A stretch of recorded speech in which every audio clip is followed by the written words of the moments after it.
Irmãos, abramos no livro de Provérbios, capítulo 27. Vamos ver o verso 2.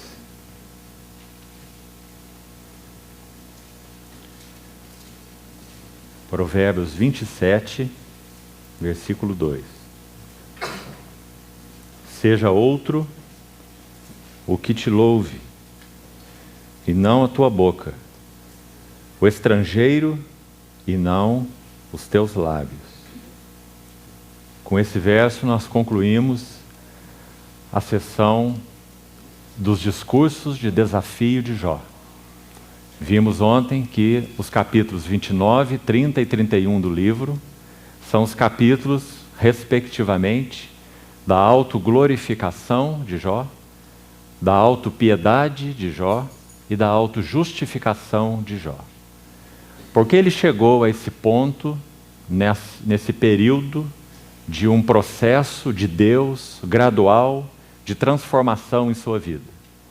Para lembrarmos uma vez mais a figura, o soberano e bondoso Senhor colocou essa prata no seu crisol. Chegou a ele o seu fogo depurador, porque ele é aquele que se assenta como depurador do ouro, conforme Malaquias o disse. Então aquelas impurezas que estavam no interior da prata sobem à superfície da prata. Então a ação do fogo se encarrega de exterminar as impurezas da prata, preservando o seu valor, a sua riqueza, a sua beleza. Jó não conhecia nada a respeito dessas coisas, mas não era necessário que ele conhecesse. Era suficiente que Deus conhecesse. Seus caminhos são insondáveis, seus juízos são inescrutáveis. Nunca o Senhor perderia de vista a intenção, o fim do seu trabalhar no seu servo Jó. Então, a alma aguçada de Jó apresenta nesses 3 capítulos o que chamamos de o clímax do ego, glorificando-se, cheio de compaixão por si mesmo e também justificando-se. Então esse texto do livro de Provérbios 27, versículo 2, de alguma forma resume o que aconteceu nos chamados discursos de desafio de Jó. E por que os chamamos de discursos de desafio? Porque, obviamente, como vimos, Jó está desafiando a Deus, que mantém o seu silêncio, esse é o nosso Deus, a sua serenidade, a sua quietude, a sua sobriedade, porque ele conhece o fim que ele próprio dará a Jó. Que confiança e que segurança para os nossos corações, saber que é esse Deus, o nosso Pai, que trata de maneira soberana, boa e justa conosco, conhecendo aquilo sobre nós que nós não conhecemos. Então, esse primeiro verso nos ajuda a concluir o assunto dos discursos de desafio de Jó. Mas nós precisamos de um outro texto para introduzirmos a questão dos discursos de Eliú. Então nós vamos a 1 Coríntios, capítulo 2.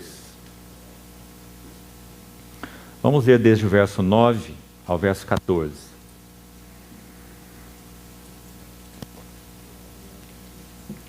1 Coríntios, capítulo 2, verso 9. Mas, como está escrito, nem olhos viram, nem ouvidos ouviram, nem jamais penetrou em coração humano o que Deus, ou as coisas que Deus, tem preparado para aqueles que o amam. Mas Deus nolo revelou pelo Espírito, porque o Espírito a todas as coisas perscruta, até mesmo as profundezas de Deus. Porque qual dos homens sabe as coisas do homem, senão o seu próprio Espírito que nele está? Assim também as coisas de Deus, ninguém as conhece, senão o Espírito de Deus. Ora, nós não temos recebido o Espírito do mundo, e sim o Espírito que vem de Deus, para que conheçamos o que por Deus nos foi dado gratuitamente. Disto também falamos, não em palavras ensinadas pela sabedoria humana, mas ensinadas pelo Espírito, conferindo coisas espirituais com espirituais. Ora, o homem natural não aceita as coisas do Espírito de Deus, porque eles são loucura, e não pode entendê-las, porque elas se discernem espiritualmente. Creio que o versículo 13 nos ajuda a fazer essa distinção entre as palavras ensinadas pela sabedoria humana. Nós vimos de Jeremias 49, 7, que aquela região Temã, na região de Edom, de onde era proveniente Elifaz, era uma região conhecida por ser um berço de sabedoria. Então, nosso Senhor fala através de Jeremias, não há sabedoria em Temã, proferindo uma palavra de juízo contra Edom. De lá, Elifaz é proveniente. E vimos que todos os três são adeptos da chamada doutrina sapiencial da retribuição. É o único princípio que eles conhecem, como se todo o universo girasse em torno desse único princípio, sem conhecer nada a respeito dos caminhos outros de Deus e mesmo dos caminhos mais elevados de Deus. Este é um princípio inexaurível. Aquilo que o homem semear, isso o homem ceifará. Mas este não é o único princípio dos tratos de Deus com o homem. Ele não exaure os caminhos de Deus. Tiago mesmo diz que a misericórdia triunfa sobre o juízo. Por causa desse princípio no qual eles se baseavam, e este é um dos princípios, então, de Deus, bíblicos, Deus certamente punirá o ímpio. E Deus certamente recompensará o justo. Mas a sua maneira, a seu tempo, a seu modo, sempre. Então, verso 13. Palavras ensinadas pela sabedoria humana. Uma boa frase para nos ajudar a entender o que os três amigos de Jó disseram a ele. Palavras de sabedoria humana. Até onde eles podiam conhecer os caminhos de Deus, digamos assim. Ainda no verso 13 diz: mas falamos palavras ensinadas pelo Espírito. Então essa frase nos ajuda a entender o lugar de Eliú nos tratos de Deus para com Jó. Eliú representa o falar do Espírito Santo. Mas como dizíamos ontem, o cuidado que precisamos ter aqui é que Eliú é homem.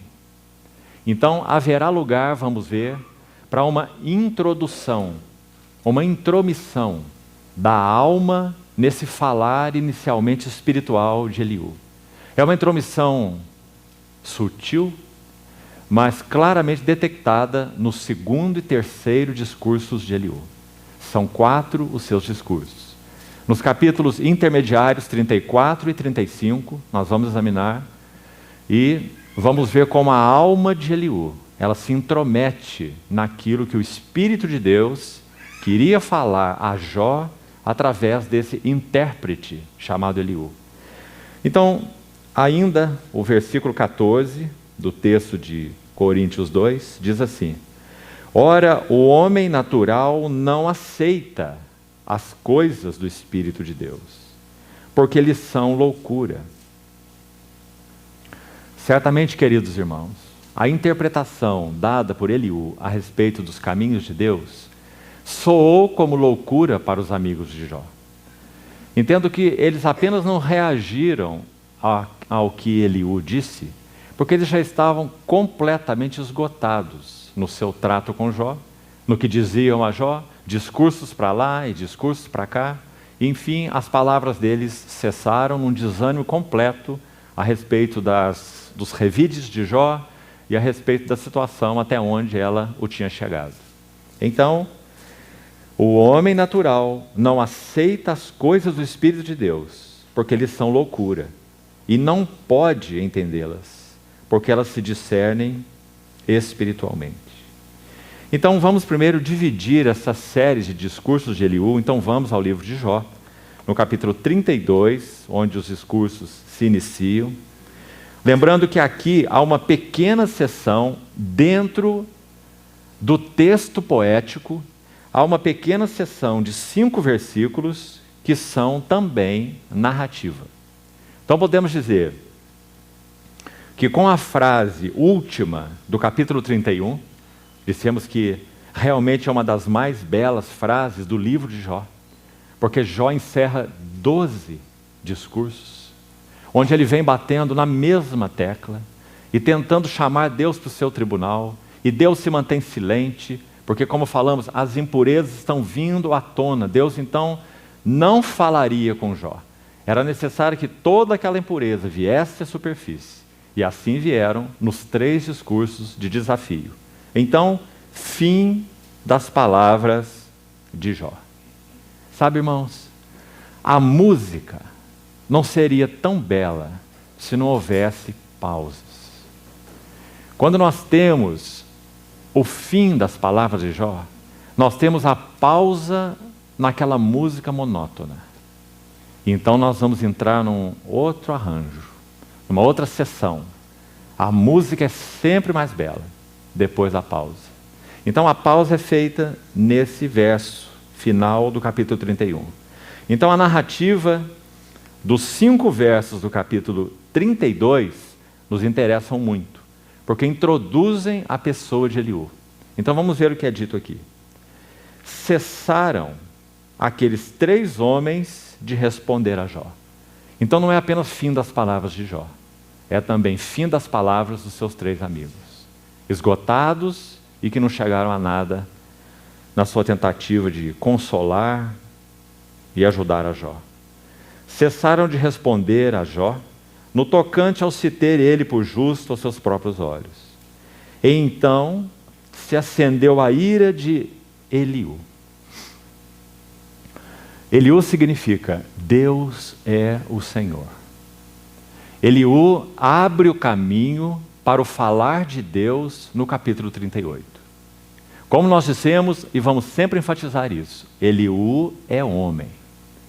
Então haverá essa intromissão da alma nos assuntos do Espírito, nos capítulos 34 e 35.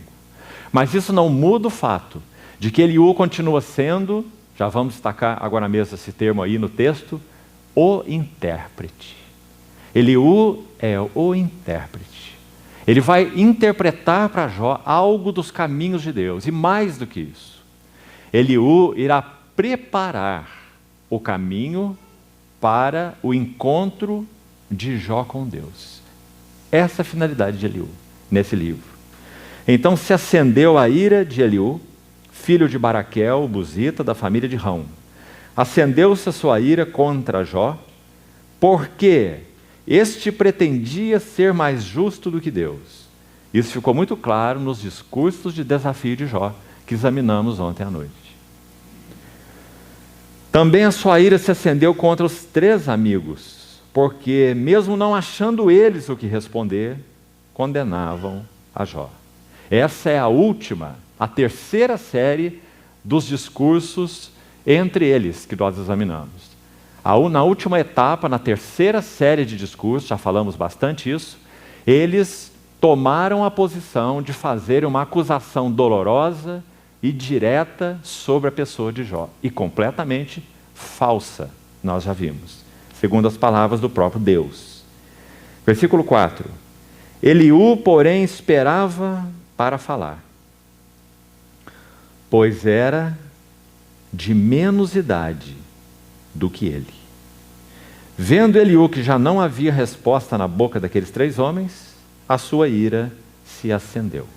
Então aqui está a pequena narrativa, após a pausa, dentro da seção poética do livro de Jó.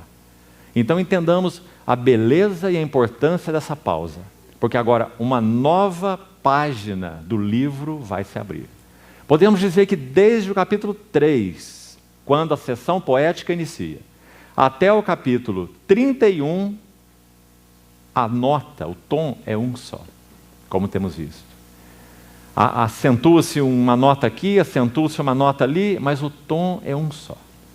Os amigos procurando levar Jó à convicção de pecado que ele não tinha, procurando ligar o sofrimento dele com um pecado que também não era verdadeiro, e finalmente entrando com as acusações diretas a respeito de Jó. Então, antes ainda de avaliarmos esses textos, esses 5 versículos, por favor, veja o capítulo 33, verso 23. Desde o início, esse é um importante versículo para compreendermos a missão de Eliú. Se com ele houver um anjo intercessor, assim diz a edição Revista Atualizada. Vamos ao significado exato do texto original quanto a essa passagem. A ideia aqui é, se houver com ele um mensageiro, já que esse é um dos sentidos, é o sentido principal da palavra anjo, assim como é usado também no grego. Ao anjo da igreja escreve, e a palavra anjo significa mensageiro. Também aqui no texto hebraico, se houver com ele um mensageiro, esse é Eliú. E em seguida, nessa versão diz, um anjo intercessor. A palavra aqui para intercessor é a palavra para mediador. E mais especificamente, é a palavra para intérprete. Então quem é Eliú? Eliú é o mensageiro intérprete. Então ele vai abrir caminho para que Jó seja confrontado pelos caminhos de Deus. E mais que isso, como falamos, ele vai abrir caminho para o encontro definitivo. O encontro de Jó com Deus. Agora, se voltamos ainda aos versos 1 a 5 do capítulo 32, queridos irmãos, vamos chamar a atenção para algumas coisas importantes aqui. Versículo 2 diz, acendeu-se a ira de Eliú. E o motivo está explicado no final do versículo 2. Porque este pretendia ser mais justo do que Deus. Todas as vezes que houver uma contenda nossa contra os caminhos de Deus, essa chamada ira santa é Deus, em outras palavras, vindicando para si mesmo o que Ele é. Deus nunca abrirá, por sua graça e fidelidade para conosco, Ele nunca abrirá a mão de nos confrontar com aquilo que Ele é. Quando Jó encontra a Deus, ou Deus encontra a Jó, no capítulo 38, o redemoinho é exatamente isso que Deus irá fazer. Ele irá confrontar Jó com Ele mesmo. Ele vai dizer, então agora Jó, eu vou perguntar, e você vai responder. Em última análise, o que o nosso bondoso Deus quer fazer com Jó? Mostrar que a compreensão de Jó era tão pequena e tão limitada a respeito dos caminhos de Deus. Então ele faz um questionário para Jó, que contém 73 perguntas. E como temos dito, queridos irmãos, não é um teste do Enem. 73 perguntas e Jó tirou 0. Não dá para responder uma só. Porque Deus vai confrontar Jó mostrando a finitude, que aquela mente de uma formiga estava questionando os caminhos de Deus. Como também temos citado aqui Isaías 55, 8 e 9. Porque meus caminhos são mais altos do que os vossos caminhos. E meus pensamentos são mais altos do que os vossos pensamentos. Assim como o céu se alteia sobre a terra. Então, graças ao Senhor, porque estamos chegando nesse ponto do livro de Jó. Irmãos, é tão consolador. Porque, como falamos, literalmente, nenhum de nós precisa passar pelo que Jó passou. Aliás, como dizíamos ontem, aquele irmão falando sobre isso, muito provavelmente não passaremos. Porque não temos aquele caráter que Jó tinha. Mas Deus, na sua bondade e soberania, Ele sabe usar tanto circunstâncias como pessoas, para então trabalhar em nós esse aspecto sofrimento. Então, através desse sofrimento, como disse Eliú a Jó mais tarde, Ele nos abrirá os ouvidos. Digamos que Jó sofre e só sofre até o capítulo 37. Mas no capítulo 38 há algo mais. Ele ainda continua sofrendo. Mas agora nós temos aquela união que nós colocamos no gráfico de estrutura do livro. Quebrantamento é uma conjugação de sofrimento mais a palavra de Deus. Então até o capítulo 37 é só sofrimento. E ele ainda continua até o capítulo 42. Mas só que a partir do capítulo 38, algo é acrescentado ao sofrimento. É esse algo indispensável. O falar de Deus. Ou a palavra de Deus. Então, queridos irmãos, o que é o trabalho da cruz? Quantas vezes você lê, possivelmente, nos livros que tem lido, essa expressão? Trabalho da cruz. Caminho da cruz. Mas sejamos sempre cuidadosos para não mistificar isso. Porque se há algo prático da parte de Deus para nós, e não místico, é o trabalho da cruz em nós. Em tese, o que é o trabalho da cruz? O trabalho da cruz significa a providência de Deus. Deus é o Deus que intervém. Deus é o Deus da providência. Houve um puritano chamado John Flavel. Ele escreveu uma obra maravilhosa, de centenas de páginas, sobre os arranjos providenciais de Deus. Século XVII, a providência de Deus. Há uma obra também, se não me engano, é de Francis Schaeffer, que se chama O Deus que Intervém. Esse assunto da providência de Deus é tão importante que nosso coração gaste tempo diante do Senhor em meditação, em contemplação, em assimilação, recebendo de Deus revelação, porque, queridos irmãos, nós somos, por natureza, aqueles que se insurgem contra as providências de Deus. Isso começa nos relacionamentos mais íntimos. Quando em um casamento, um homem ou uma mulher abandona o seu cônjuge, isso é uma insurreição contra a providência de Deus. Por isso Deus nunca abençoa uma situação dessa. Nunca. Em nenhum caso. E sua palavra está tão cheia de instrução nesse sentido. Porque é um levante contra a providência de Deus. Os arranjos de Deus. Então, assim em todos os níveis. Quando nós buscamos nos isentar de relacionamentos que sabemos que o Senhor nos tem dado. Por exemplo, com irmãos numa assembleia local. Quando entendemos que ali é o lugar que o Senhor nos tem dado. Quando procuramos nos isentar, nós estamos nos insurgindo contra a providência de Deus. A não ser que discernamos o caminho de Deus para que tomemos uma atitude necessária em alguns casos, esse é um outro caso.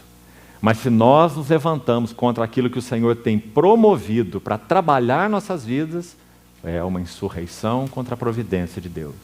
Então, irmãos, providência de Deus atua 100% do tempo nas nossas vidas, dormindo ou acordados.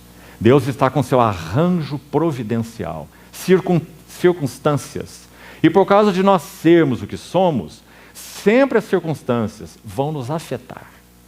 Então isso é parte do trabalho da cruz. Mas veja bem, vamos chamar esse aspecto da providência de Deus, das circunstâncias, de sofrimento, o que dá na mesma. Se nós fôssemos aperfeiçoados simplesmente pelo sofrimento, então a regra seria, quanto mais se sofre, mais aperfeiçoados nós seríamos. Mas nós sabemos que essa não é a regra. Porque, infelizmente, há pessoas que quanto mais sofrem, piores se tornam. Mais ressentidas, mais amarguradas, mais introvertidas, mais cheias de autocompaixão, mais querem chamar a atenção das pessoas para si mesmo. Não é verdade, irmão?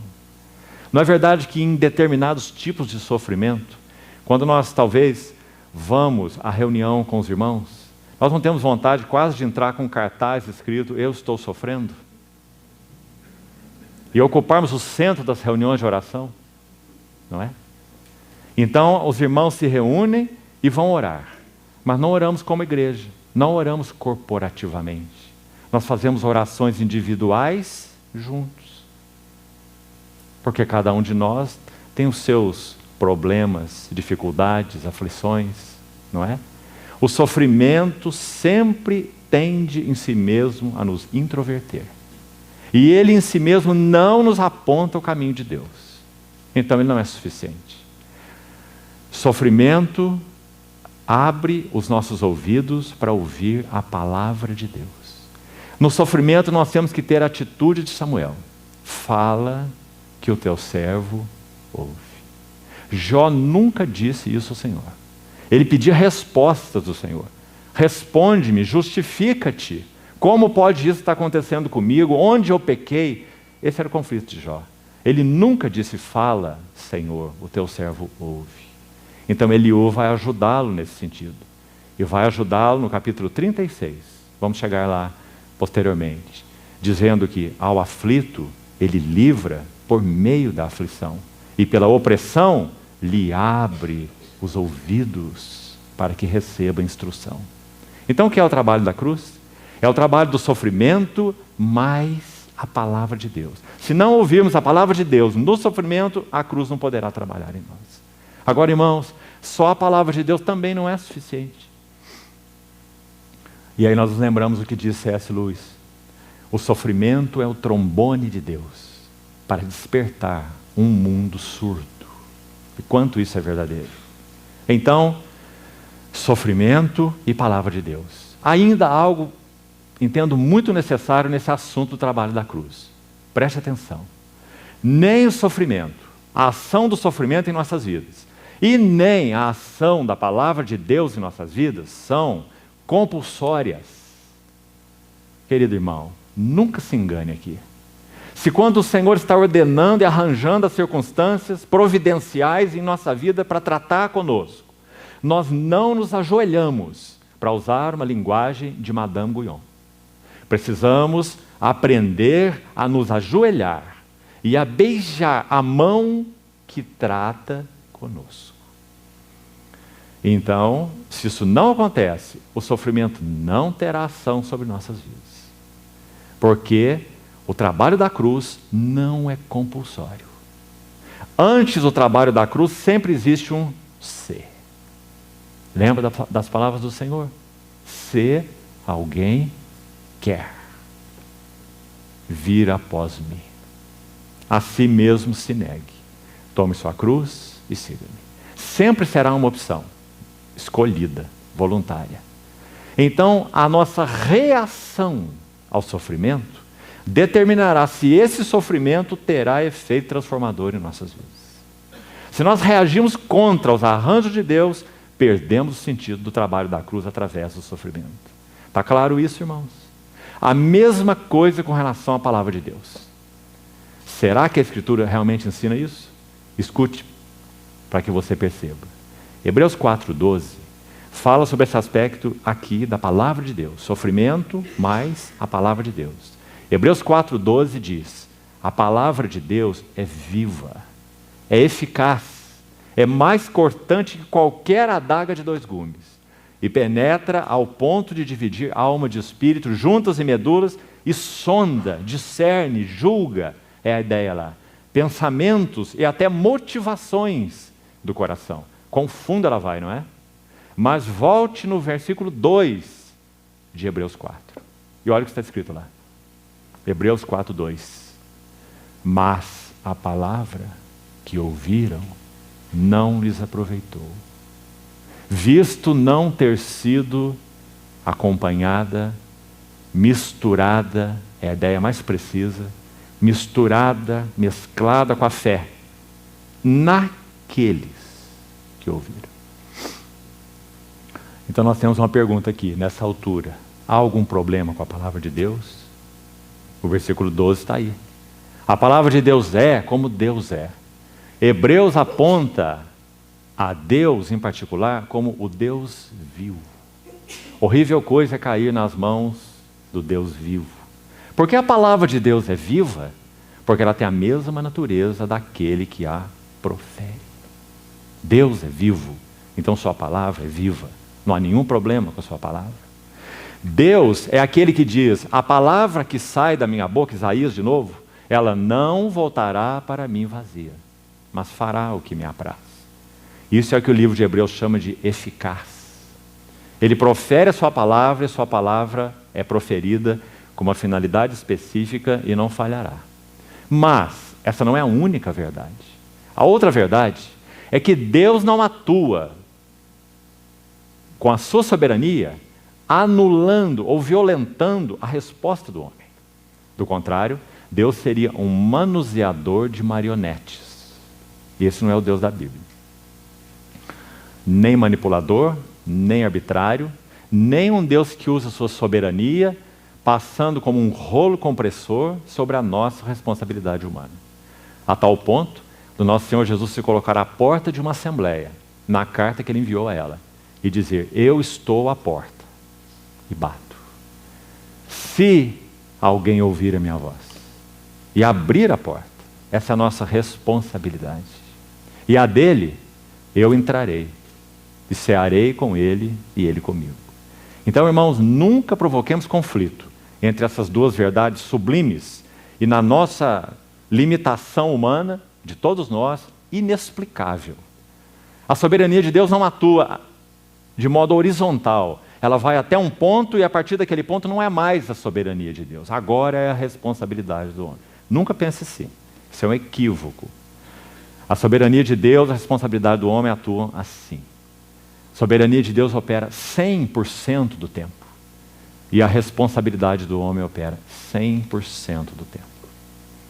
Escute uma frase de Jonathan Edwards a respeito de graça eficaz.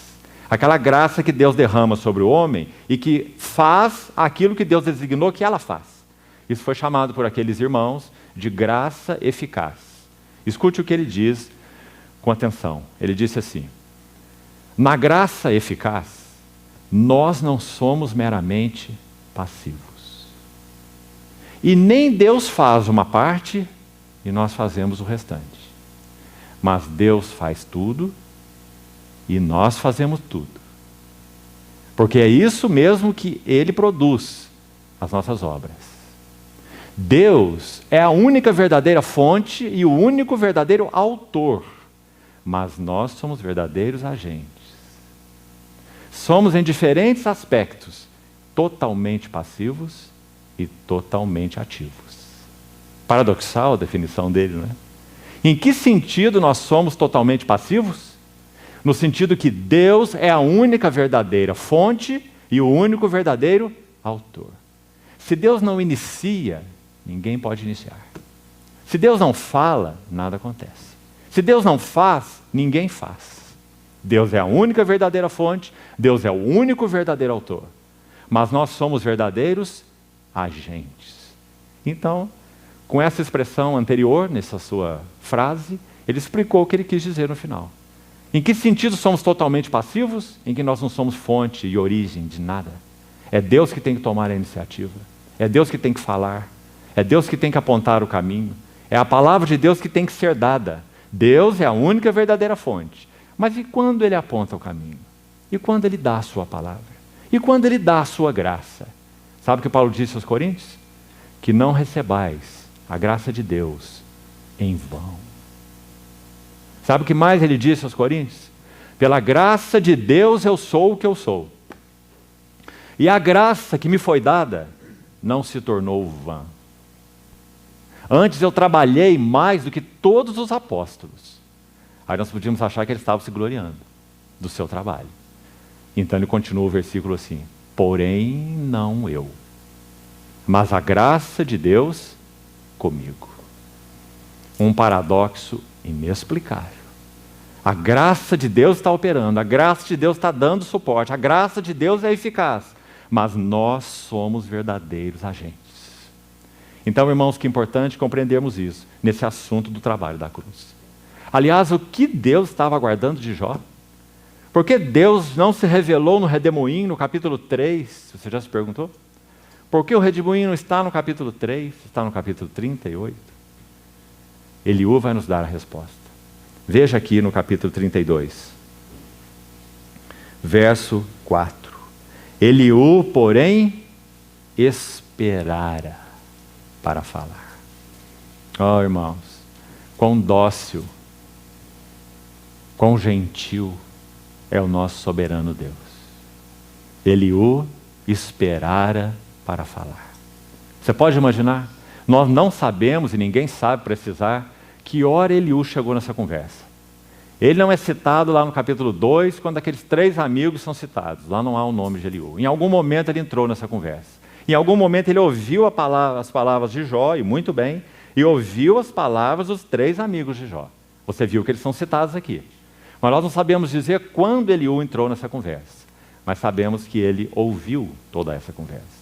Então nós podemos imaginar o coração de Eliú. Eliú ouvindo aquelas coisas indignas, inadequadas, superficiais, no que concerne ao caminho de Deus, ele esperava para falar. A gentileza do soberano Espírito Santo. Assim ele é. Agora, mais um detalhe. Eliú era mais jovem do que ele, conforme diz o verso 4, do que Jó. Eles eram de mais idade do que ele. Então Eliú era o mais novo deles, todos. O que significa espiritualmente falando para nós? Irmãos, na nossa história pessoal e na nossa jornada com o Senhor, o nosso velho homem chama velho, porque ele é mais velho que o novo homem. A primeira voz que nós começamos a ouvir, discernir no nosso bercinho, foi a do velho homem. E nós continuamos a ouvir essa voz e sendo treinados nela, até que nós cremos no Senhor. E quando nós cremos no Senhor, agora nós temos 2 vozes. O velho homem continua falando, mas então o novo homem começou a falar. O velho homem em nós é bem mais velho que o novo homem. E em alguns que se convertem com 40, 50, 60 anos, o velho homem recebeu muito treinamento. Então, Eliú esperava para falar. A voz do Espírito Santo, tão delicado, tão sensível, o gentil soberano, esse é o Espírito Santo. Graças ao Senhor pelo ministério do Espírito Santo em nós.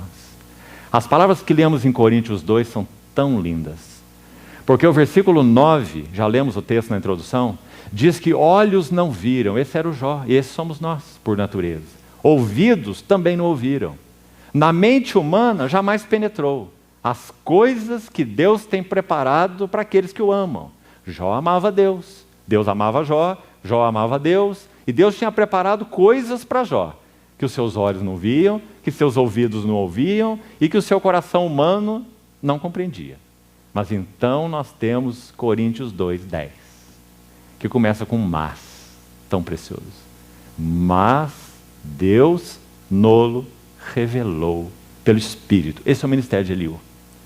Eliú é o ministério do Espírito Santo, preparando o caminho para o encontro definitivo de Jó com Deus.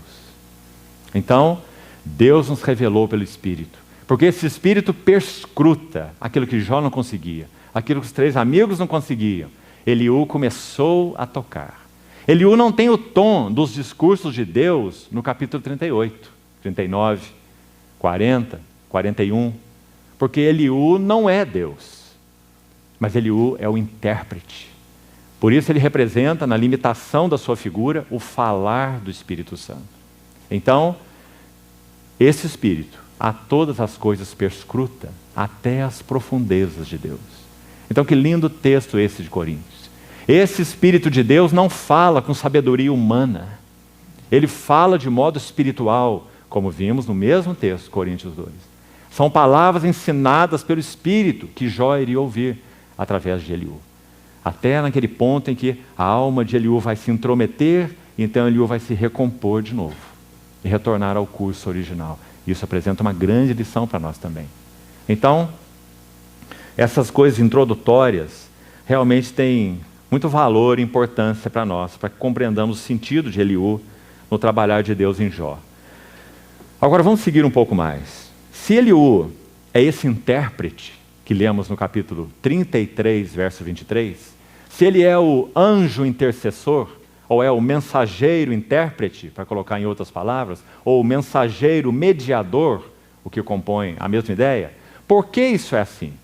Vamos examinar alguns versículos agora, nesse mesmo capítulo 32, para vermos algumas coisas que Eliú fala, que apontam para essa questão da sabedoria do Espírito de Deus. Então veja, primeiro versículo 8. Vamos ver desde o verso 6. Disse Eliú, filho de Baraquel, Buzita, eu sou de menos idade, e vós sois idosos. Arreceei e me temi de vos declarar a minha opinião. Dizia eu, falem os dias, ou os que são mais velhos, os anciãos, e a multidão dos anos ensine a sabedoria. Na verdade, há um espírito no homem, e o sopro do Todo-Poderoso o faz entendido. Sabe o que diz Provérbios 20, 27? O espírito do homem é a lâmpada do Senhor, a qual esquadrinha todo o corpo. Provérbios 20, 27. Então, esse é o papel de Eliú na vida de Jó. O espírito do homem é a lâmpada do Senhor, e esquadrinha o mais íntimo do corpo. Há uma versão alternativa lá que diz, esquadrinha as recâmaras da alma. Que precioso. Então, primeiro versículo, versículo 8, mostrando o lugar de Eliú, onde ele entra. Há um espírito no homem e o sopro do Todo-Poderoso o faz entendido. Porque o espírito a todas as coisas perscruta, até mesmo as profundezas de Deus. Veja ainda o verso 19. 18 e 19. Porque tenho muito que falar. O meu espírito, está vendo a ênfase no espírito? O meu espírito me constrange. Eis que dentro em mim sou como vinho sem respiradouro, como odres novos, prestes a arrebentar-se ou a explodir. Irmãos, 3 referências, pelo menos, do Novo Testamento a respeito do ministério do Espírito, conectados com os versos 18 e 19 de Jó 32, o ministério de Eliú, ou o ministério do Espírito. Romanos 12, 11, fala a respeito do fervor do Espírito. Ideia mencionada aqui. Sou como um odre sem respiradouro. Um odre tem que ter respiradouro, porque ele é um saco de couro, o vinho vai ser colocado lá, vai entrar em extrema fermentação. Segundo a linguagem do Salmo 119, se não me engano é o verso 89, diz, já me assemelho a um odre, 83, já me assemelho a um odre na fumaça, porém não me esqueço dos seus mandamentos. Aquele saco de couro, o odre, o vinho era colocado dentro daquele saco, era colocado sobre um fogareiro, onde normalmente se cozinhava, como se faz hoje para defumar a carne, por exemplo. Então aquele saco com vinho, o odre, ficava sobre esse lugar aquecido, um fogão, a lenha, vamos imaginar. E esse fogo, essa temperatura constante, ia produzir uma boa fermentação nesse vinho. Só que o odre ia se tornar horrível. Então, o salmista, do autor do Salmo 119, possivelmente seja Esdras, ele diz, já me assemelho a um odre na fumaça. Por fora, horrível, defumado, enfumaçado, mas por dentro, o bom vinho. Assemelho-me a um odre na fumaça, trabalho da cruz. Uma linguagem gráfica do trabalho da cruz.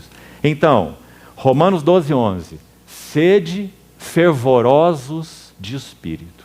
O que Eliú disse aqui nesse texto? Eu sou um odre prestes a arrebentar. Ele estava esperando, ouvindo Jó condenar Deus, justificar a si mesmo, ouvindo os seus amigos circundarem como aquele cãozinho que está tentando morder o rabo e nunca consegue, chegando a lugar nenhum. Por isso Eliú vai dizer, sou um odre sem respiradouro, prestes a explodir. Como é que nós podíamos chamar isso no ministério do Espírito? Se ele é tão gentil, tão delicado. Quanto à sua essência, queridos irmãos, quanto à pessoa que ele é, O Espírito Santo de Deus. Como ele é descrito em particular nas páginas do Novo Testamento. Ele é descrito como aquele que anseia por nós. E esse é um outro texto que seria bom nos lembrarmos. Esse é Tiago, capítulo 4, versículo 5. Ou supondes que a Escritura afirma em vão, é com ciúmes que por vós anseia. Essa palavra, anseia, anela o Espírito. O Espírito que ele fez habitar em vós. Tiago 4, 5. Então, esses versos nos ajudam a entender a fala de Eliú nesses versos 18 e 19. Mas há mais um versículo para acrescentarmos aí. Além de Romanos 12, 11, Tiago 4, 5, vamos lembrar de Romanos 8, 23. No capítulo 8 de Romanos, a partir do verso 17, há 3 gemidos. É dito lá que a criação geme e suporta angústias até agora. Aguardando a revelação da glória dos filhos de Deus. É dito que nós gememos em nosso íntimo, porque nós estamos aguardando aquele dia de 1 Coríntios 15, quando o mortal será absorvido pela vida e o corruptível pela incorruptibilidade. Então, geme a criação, primeiro, geme o nosso espírito, nós gememos no espírito, mas lá no verso 26 de Romanos 8, há mais um gemido. E lá quem geme é o Espírito. Então diz que também, semelhantemente, o Espírito nos assiste ou nos dá suporte em nossas fraquezas. Porque nem mesmo sabemos orar como convém. Mas o mesmo Espírito intercede por nós, sobremaneira, com gemidos inexprimíveis. Inexprimíveis por nós. Exprimidos e entendidos diante daquele a quem ele intercede, ou diante de quem ele intercede. O Espírito de Deus gemendo diante de nosso intercessor. 2 intercessores. Um intercessor no trono e um intercessor em nós. Um mediador no trono e um mediador em nós. Cristo Jesus, o Espírito Santo. Então diz que o Espírito Santo geme com gemidos inexprimíveis. Isso Eliú declarou assim: tenho muito que falar, meu espírito me constrange. Eis que dentro de mim sou como um vinho sem respiradouro e um odre novo, prestes a arrebentar-se. Então esse é o ministério do Espírito Santo. Estou cheio de palavras. Uma outra versão desse verso 18, parte inicial, coloca assim: estou cheio de palavras, tenho muito o que falar. Verso 21 e 22 desse mesmo capítulo diz mais um aspecto do ministério do Espírito Santo, que Eliú representa e que está agora confrontando Jó. Veja a importância desses versos. Não farei acepção de pessoas, nem usarei de lisonjas com o homem. Irmãos, o Espírito Santo nunca vai atuar sobre nós de modo bajulador. O Espírito Santo sempre irá falar a verdade conosco. Há uma passagem tão linda em Lucas, no capítulo 10, quando diz que o Senhor encontra um jovem rico. Um jovem que dizia que tinha observado os princípios do Senhor desde sua mocidade. E aparentemente se apresenta ao Senhor sem nenhuma hipocrisia, com sinceridade de coração, querendo saber o caminho para ser perfeito. E Lucas faz isso de uma maneira tão linda, porque diz que nosso Senhor fixou os seus olhos naquele jovem e o amou. E o amou. E então o amou e disse: vai, vende tudo que tem, dá aos pobres, e depois vem e segue-me. O que nós estamos vendo nessa fala do Senhor? A primeira já foi declarada, o Senhor o amou. E a segunda parte, verdade. Então Paulo vai dizer assim em Efésios 4, seguindo a verdade em amor, cresçamos em tudo, naquele que é o cabeça, Cristo. O Espírito Santo não faz acepção de pessoas. O Espírito Santo não colocará panos quentes. em nossas cabeças. O Espírito Santo não acalentará as nossas manipulações emocionais. Não usarei de lisonjas com o homem, porque, olha o verso 22, não sei lisonjear. Graças ao Senhor. Se o Espírito Santo não fosse tão firme conosco, uma das 7 traduções ou ideias, melhor, envolvidas na palavra parakaleo, paráclitos, sabe qual é? Aquele que pega firme conosco. Não sei lisonjear. Em caso contrário, em breve me levaria o meu Criador. Acho que seria interessante, irmãos, deixando aí sua página no livro de Jó, abra por favor, 2 Coríntios capítulo 2. Veja o que Paulo fala aqui sobre isso. Não sei lisonjear, não farei acepção de pessoas. Escute a linguagem de Paulo. 2 Coríntios 2, 17. Porque nós não estamos, como tantos outros, mercadejando a palavra de Deus. A ideia é adulterando ou misturando a palavra de Deus. Antes, em Cristo é que falamos, na presença de Deus, com sinceridade e da parte do próprio Deus. Essa é exatamente a linguagem que ele usa ali. Não sei lisonjear. Veja ainda o que ele diz, um texto apenas mais. Tessalonicenses, sobre esse ponto, ainda. 1 Tessalonicenses 2:5. A verdade é que nunca usamos de linguagem de bajulação, como sabeis, e nem de intuitos gananciosos. Deus disto é testemunho. Esse é o ministério do Espírito Santo. E essa era a conduta de Eliú. Ele não se deteria por respeito humano. Quantas dificuldades nós temos, queridos irmãos, já vimos, vamos entrar nisso, talvez daqui a pouco, mesmo através do intérprete de Deus, Eliú. Eliú é o intérprete de Deus, que prepara o caminho para Jó encontrar Deus.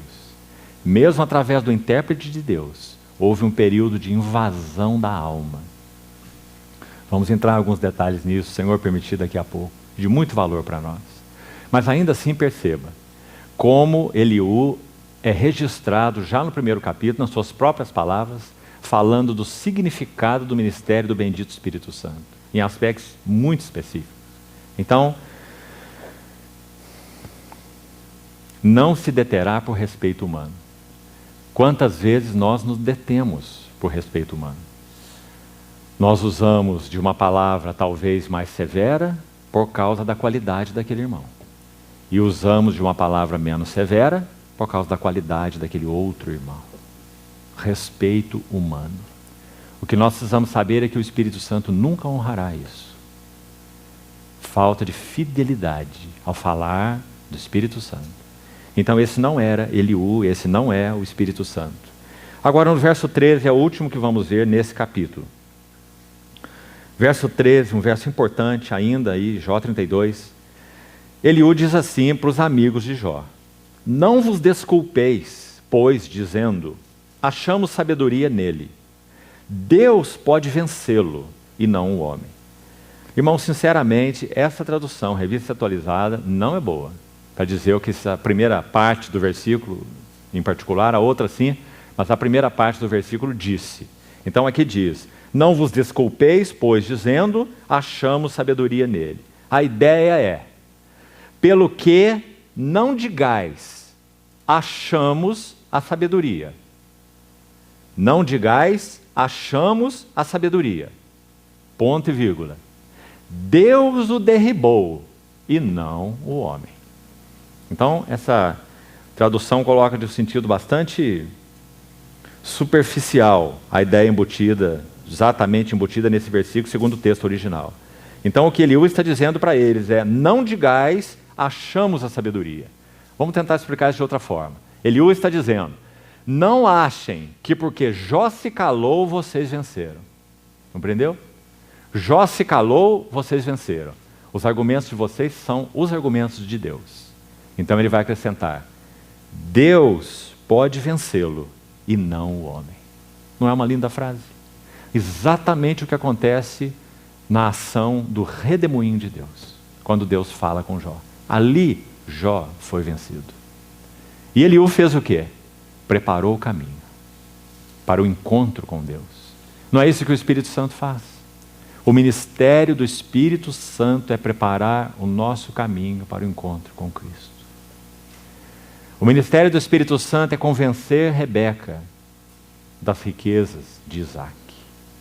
O ministério do Espírito Santo é colocar no seu braço as pulseiras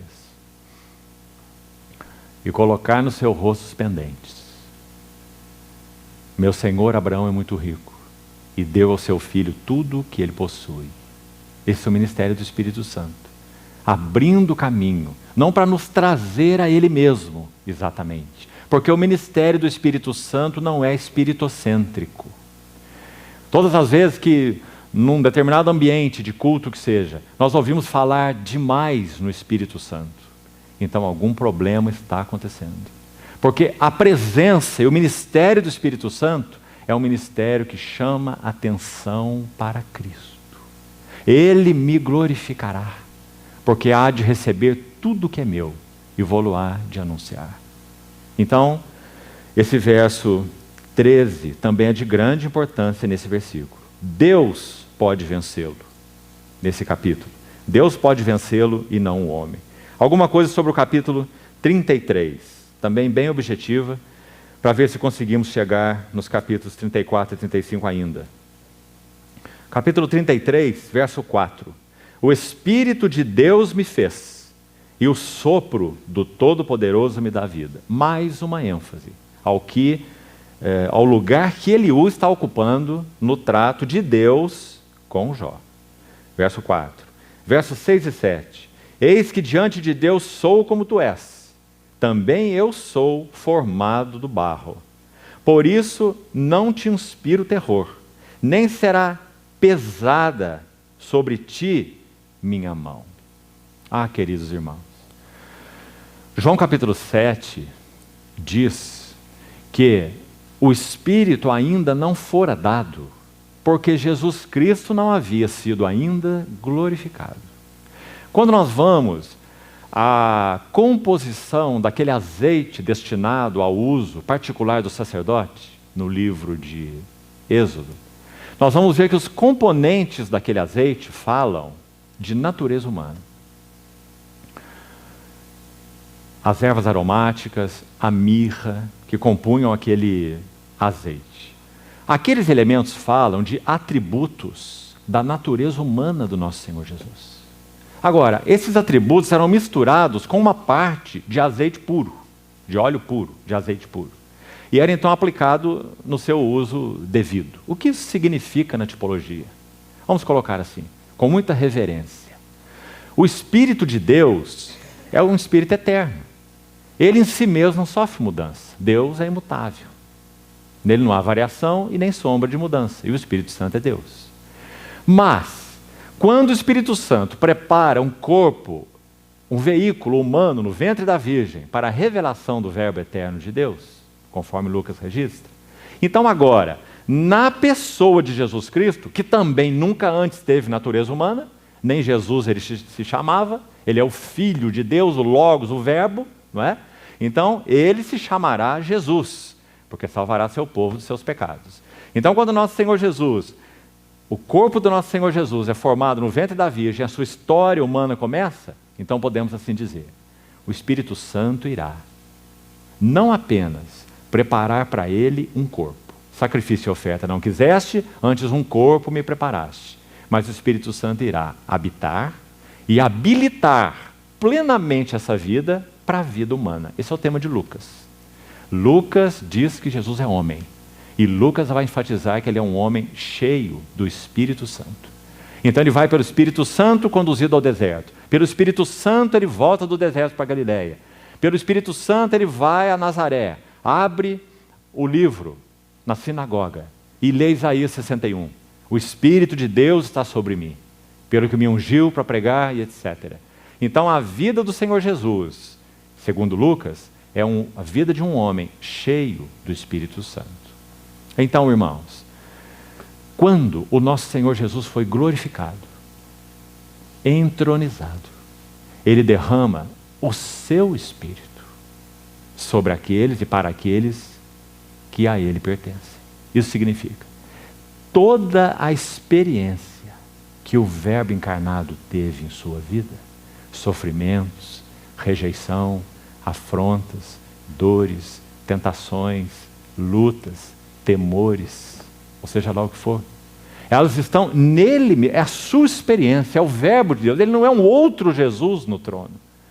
Vede o meu lado, vede as minhas mãos, que sou eu mesmo. Então, quando esse Cristo glorificado derrama o seu Espírito, esse Espírito Santo é participante de toda a experiência humana do Senhor Jesus. Por isso ele pode comunicar a nós todas as virtudes do Verbo vitorioso de Deus. Por isso Hebreus pode dizer, nos acheguemos ao trono da graça, para podermos receber toda graça e misericórdia para socorro em ocasião oportuna. Isso é Hebreus 4,16. Sabe como o capítulo 5 começa? Porque ele é capaz de condoer-se dos ignorantes e dos que erram. Nosso Senhor Jesus. Quando ele era o Filho de Deus, ele não havia passado por experiência humana. Mas quando o Verbo se faz carne, ele está rodeado de fraquezas. Ele é vulnerável até mesmo em si mesmo, nosso Senhor. Do contrário, a tentação não teria nenhum efeito sobre ele. Nosso Senhor é sem pecado. Realmente ele não poderia pecar, porque ele não tem natureza pecaminosa. Ele foi concebido sem pecado, nosso Senhor. Então, as tentações do Senhor não teriam nenhum valor. Se a natureza humana do nosso Senhor, de uma maneira inexplicável para nós, fosse vulnerável à tentação. Então a tentação no deserto seria uma ficção e não uma tentação. Mas o livro de Hebreus não diz que foi ficção. Diz que ele foi tentado em todas as coisas, à nossa semelhança, mas sem pecado. Então, queridos irmãos, o Espírito Santo não pesa sua mão sobre nós, por quê?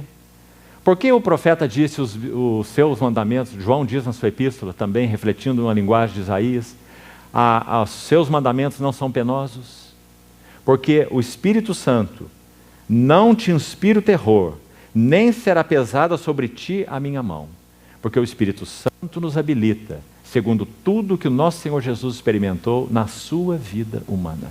Ele conhece nossas fraquezas, ele conhece nossas vulnerabilidades, ele conhece sobre tentações, ele suportou o nosso Senhor Jesus na sua extrema fraqueza no Getsêmani. Segundo Hebreus 9, ele é quem suportou o Senhor Jesus para morrer na cruz. Hebreus 9,14 diz que Jesus Cristo, pelo Espírito eterno, a si mesmo se ofereceu sem mácula a Deus. O Senhor Jesus viveu pela provisão do Espírito Santo. Foi um homem cheio do Espírito Santo. Qual o Espírito que nós recebemos?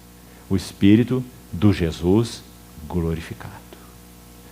Por isso, Gálatas 4 vai dizer, Deus enviou o seu Filho para resgatar na plenitude dos tempos, mas na sequência vai dizer, Deus enviou o Espírito do seu Filho, que clama Abba Pai. Esse é o Espírito que nós recebemos. Por isso a mão do Espírito Santo nunca é pesada conosco. Ele sabe tudo sobre natureza humana. Ele conhece tudo sobre tentação. Ele conhece tudo sobre as fragilidades do nosso coração. Bendito Consolador. Foi por isso que o Senhor disse, é necessário que eu vá. Porque enquanto eu estou aqui, de alguma maneira, vamos tentar com reverência parafrasear o que o Senhor está dizendo. Enquanto eu estou aqui, vocês têm um Consolador, mas do lado de fora. Quando eu for, Ele virá. E Ele é o Consolador do lado de dentro. Ele estará em vós. E Ele vos guiará a toda a verdade. E Ele pegará firme convosco. E Ele me glorificará para vocês. E Ele vai ensinar vocês em toda a verdade. Isso é o ministério do Espírito Santo. Então, esses versos são muito interessantes nesse sentido. Agora veja versículos 14 e 18. E já estamos caminhando para o final. Vamos ter que deixar os 2 capítulos para a noite. Versículo 14 diz assim: pelo contrário, Deus fala de um modo, sim, de 2 modos. Isso nos interessa muito. Quem está falando é Eliú. Eliú é o mensageiro, intérprete de Deus nos seus tratos com Jó. E ele vai dizer que Deus fala com o homem de 2 modos e o homem não compreende. Então vamos ver quais são os 2 modos que Deus fala com o homem. E nós vamos chegar a um resultado aqui tão impressionante, irmãos. Como já temos visto, você observará. Verso 14 então. Deus fala de um modo, sim, de 2 modos, mas o homem não atenta para isso. Primeiro modo de Deus falar está nos versos 15 a 18. Então diz: em sonho ou em visão de noite, quando cai profundo sono sobre os homens, quando adormecem na cama. Se você for literalista, você pode pensar: vou dormir o dia inteiro, quero ouvir o que Deus tem para me falar, né? Mas é claro, parece óbvio, que a ideia embutida aqui é de quietude. Se não houver quietude em nossos corações, nós não poderemos ouvir a voz do Espírito Santo. Enquanto o coração de Jó ficou tumultuado, ele não pôde ouvir o Senhor. Irmãos, há mais barulho interno nos nossos corações do que barulho externo. Você deve conhecer um dos clássicos, com certeza, da história da igreja, do irmão Lourenço, A Prática da Presença de Deus. Um cozinheiro de mosteiro, que mal terminava o almoço, já começava o jantar. No barulho das panelas da cozinha de um mosteiro. Um homem simples escreveu para nos ajudar como cultivar a prática da presença de Deus. Não é maravilhoso? Sem quietude, nunca iremos ouvir o Espírito Santo. Agora, queridos irmãos, como isso nos confronta? Nós vivemos em uma era, em particular, extremamente barulhenta. Nós temos informações disponíveis que, se todos os computadores do mundo parassem hoje, nós teríamos 50 anos para assimilar as informações disponíveis. Esse é o mundo no qual vivemos. Barulho, barulho e barulho. E como se não bastasse, o nosso barulho interior é imenso. Então, A.W. Tozer, um profeta de Deus do século passado, escreveu muito sobre vida interior. Num dos seus escritos sobre cultivo da vida interior, ele disse assim: saia do mundo todo dia para um lugar privado, ainda que esse lugar seja apenas o seu quarto.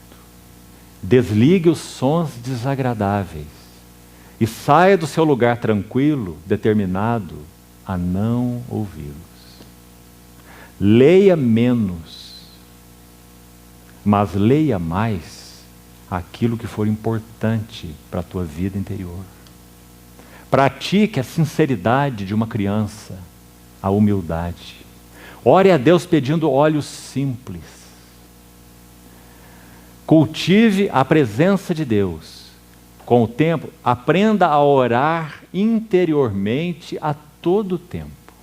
Com o tempo, você aprenderá a fazer isso enquanto trabalha. Que lindo, irmão. Esse é o caminho do Santíssimo aberto para nós. Nós não somos visitantes do Santo dos Santos. Nós podemos morar nele 24 horas por dia. Então, quietude é uma condição absolutamente indispensável para que ouçamos a voz do Senhor. Irmãos, nós precisamos reduzir os nossos interesses a poucos.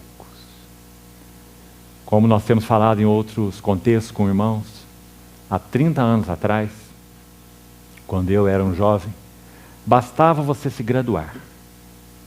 Então você se graduou em odontologia, vai exercer sua profissão de dentista. graduou na medicina, vai exercer medicina e assim por diante. Hoje, a graduação é quase nada. Não é? É quase um cursinho de terceira categoria. E você tem que fazer muitos e muitos outros cursos. Nós temos sido consumidos por uma mentalidade de nossa geração. É claro que cada um de nós tem e sempre terá liberdade de decidir diante do Senhor, em paz, qual é o caminho que o Senhor nos tem dado. Mas o que nós temos visto, se olharmos um contexto pequeno ou um contexto maior, e temos visto os dois, os pequenos e os grandes, muita aflição na mente dos santos. As empresas hoje não querem o seu trabalho, querem a sua alma. Então, se não houver quietude nos nossos corações, não conseguiremos avançar com o Senhor. Porque nos colocaremos em uma condição imprestável para ouvirmos a voz do Senhor. Então, muito importante ouvir essas palavras de Eliú. Em sonho ou em visão de noite, quando cai sono profundo sobre os homens e adormecem na cama. Isso nem se aplicaria para nós hoje, sabe por quê? Nós dormimos tão cansados que não temos sonho, nós temos pesadelos. Não é? Então, por que esse sono é mencionado? Como nós falamos, a linguagem figurada, né? Porque o verso 16 é que vai dar a essência. Então lhes abre os ouvidos e lhes cela a instrução. Não é um lindo verso? Não há como lê-lo sem nos lembrar de Jeremias 31, 33. Lembra-se de Jeremias 31? Lá no verso 31 ele começa: eis que vem dias, firmarei nova aliança com a casa de Israel, com a casa de Judá. Lembra-se do texto? Não conforme a aliança que fiz com eles, quando os tomei pela mão para conduzir para fora do Egito. Eles não continuaram na minha aliança, eu não atentei para eles, diz o Senhor. Então ele diz: firmarei nova aliança. Aí no verso 33 ele vai dizer: imprimirei nas minhas mentes as suas leis, e nos seus corações as inscreverei. E o resultado disso? Vida de união com Deus. Porque ele diz: serei seu Deus, serão o meu povo. Como que nós podemos avançar numa vida de união com Deus? Se Ele selar instrução no nosso coração. Como Deus pode selar instrução no nosso coração? Se nós tivermos quietude diante do Senhor. Tão importante. Esse é o primeiro modo de Deus falar conosco. E concluindo aí esse primeiro modo ainda, para apartar o homem, não perca nenhuma palavra desse versículo. 17. Para apartar o homem do seu desígnio, vontade própria. O Espírito Santo indo contra nossas vontades próprias. Quero isso, quero aquilo, esse é o melhor caminho, isso é o que vai dar certo, isso é o que eu devo fazer. Pragmatismo, ou seja lá o que for. Apartar o homem do seu desígnio. Agora, olha a parte B desse verso 17. Aí está o cerne, irmãos. E livrá-lo da soberba. Esse era Jó. Esse somos nós. Esse é o homem. Deus vai enfatizar esse mesmo ponto em um dos seus discursos do redemoinho. No segundo deles, capítulo 40. Então, aí está a primeira maneira de Deus falar conosco. Quietude. Para selar a sua instrução e nos livrar da vontade própria e da soberba. Segunda maneira para concluirmos, versos 19, ainda tem o 18 aqui para concluir essa sessão, diz: para guardar a sua alma da cova e a sua vida de passar pela espada. Em outras palavras, uma vida desperdiçada. Se não temos quietude necessária para que o Espírito Santo cele instrução no nosso coração, nós teremos uma vida desperdiçada. Segundo o versículo 18. Verso 19 é a segunda maneira de Deus falar conosco, segundo Eliú. Também no seu leito, mais uma vez o leito está aí, né? Agora diz, no seu leito é castigado. Agora vamos atentar para essa palavra. Essa palavra tem um sentido disciplinar. E ela tem um sentido primariamente positivo, é o sentido de instrução. Usa o sofrimento, usa o castigo. Hebreus 12 não diz isso? Que o Senhor açoita a todo o que recebe por filho, né? Então é claro que está envolvida essa questão aí, mas o propósito é positivo, assim como toda a educação onde se aplica castigo. Nós castigamos nosso filho para quê? Qual finalidade? É negativa ou é positiva? Claro que é positiva. Então, no seu leito é instruído, disciplinado, castigado, com dores. O que nós estamos vendo aqui? No início, nos versos 14 a 18, palavra do Senhor. Lhe sela a instrução. Nos versos 19 em diante, providência do Senhor. O sofrimento. Não chegamos ao mesmo ponto? Aí está de novo a palavra do Senhor e a providência do Senhor. Ou sofrimento mais a palavra de Deus. Primeiro veio a palavra de Deus, na menção de Eliú, e depois veio a ação do sofrimento. Então diz, é castigado com dores, com incessante contenda nos seus ossos, de modo que a sua vida abomina o pão, a sua alma comida apetecível, a sua carne que se via agora desaparece, os seus ossos que não se viam agora se descobrem. Claro que ele está falando sobre Jó, né? A sua alma se vai chegando à cova e a sua vida aos portadores da morte. Versículo 23. Se com ele houver um intérprete, um mensageiro, já explicamos esse verso, um intercessor, um dos milhares, para declarar ao homem o que lhe convém, então Deus terá misericórdia dele e dirá ao intercessor, ou ao intérprete, ao mediador, redime-o para que não desça à cova. E aqui nós temos uma linda expressão nesse livro. Achei resgate. Oh, irmãos, essa expressão aponta para o sacrifício do nosso Senhor Jesus. Achei resgate. E agora, rapidamente para concluirmos. Verso 25, vamos ver o resultado.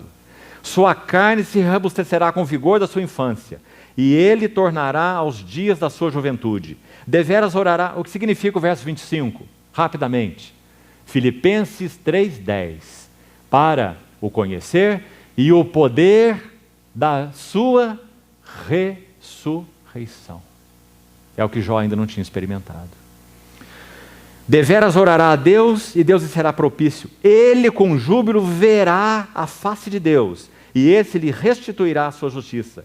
Cantará diante dos homens e dirá, pequei, perverti o direito e não fui punido segundo merecia. Por quê? A chave está lá no verso 24. Achei resgate. O que Eliú está dizendo para Jó? Jó, não confie em sua justiça própria. Você não é exterminado, porque ele achou resgate. Você poderá experimentar o significado do poder da vida de ressurreição, porque ele achou resgate. Você poderá descansar na justiça. De novo, Filipenses 3. Não tendo justiça própria, senão a que procede de Deus e é baseada na fé. A justiça de Deus mediante Jesus Cristo, que é o tema de Romanos todo. Achei resgate. Então, Deus redimiu minha alma de ir para a cova, e a minha vida verá a luz. Eis que tudo isso é obra de Deus. Também não é uma frase maravilhosa? Achei resgate. Tudo isso é obra de Deus. 2 e 3 vezes para com o homem. Para reconduzir da cova sua alma. Alumiar com a luz dos viventes. Escuta, pois, ó Jó. Ouve-me. Cala-te e eu falarei. Se tens alguma coisa que dizer, responde-me. Fala, porque desejo justificar-te. Mas se não, escuta-me, cala-te e ensinar-te-ei a sabedoria. Então esse é o primeiro discurso de Eliú. Aqui nós concluímos esse período. Ainda temos mais 3 discursos. O que ele vai fazer nos próximos, capítulo 35 e 36, nós vamos ver, é ter a sua alma invadindo aquilo que era o falar do Espírito. E nós vamos ver por que isso acontece. E quais são essas características nesse capítulo. Então vamos ter um segundo discurso assim, um terceiro discurso assim, e no quarto discurso, que toma os capítulos 36 e 37, ele o retoma o falar do Espírito e diz coisas maravilhosas para Jó, preparando o caminho para o redemoinho transformador de Deus. Vamos orar ao Senhor. Senhor, muito obrigado pela fidelidade do ministério do Espírito Santo nas nossas vidas. Muito obrigado porque somente Ele poderia conduzir os nossos corações à quietude, ao entendimento, à revelação de Cristo, ao arrependimento e a experimentarmos o significado do poder da vida de ressurreição. Obrigado, Senhor, porque achaste resgate em Teu Filho. Te agradecemos, Pai. Pedimos que o Senhor siga por essa tarde ainda falando ao nosso coração. Queremos Te ouvir. Cala-nos, Senhor. Cala o nosso coração para que possamos Te ouvir. Te pedimos em Teu precioso nome, Jesus. Amém.